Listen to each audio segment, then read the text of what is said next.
Охриѓани го губат градот Охрид со новиот градоначалник.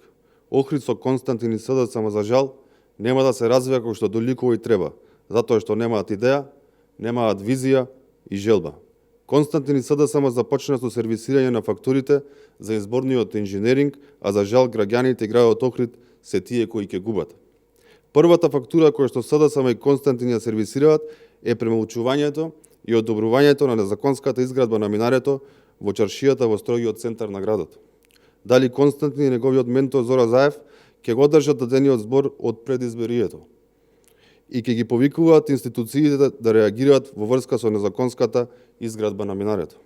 Секако дека не, ниту Зоран Заев кој замина на неколкудневен одмор, ниту Константин ги нема да реагираат и да ги повикуваат институциите, затоа што незаконската изградба на минарето во строгиот центар е дел од ненаредниот договор кој го склучи Зоран Заев и Константин, а за возврат Константин да стане градоначалник на Охрид.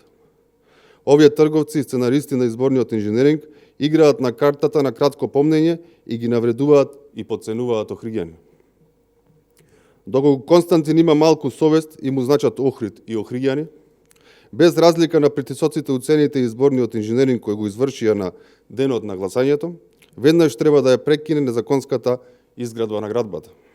Го повикуваме Константин, а ги повикуваме и институциите во најбрз можен рок да реагираат и да се спречи незаконската градба и лошата пракса за градење во Охрид, која воспостави СДСМ со своите советници.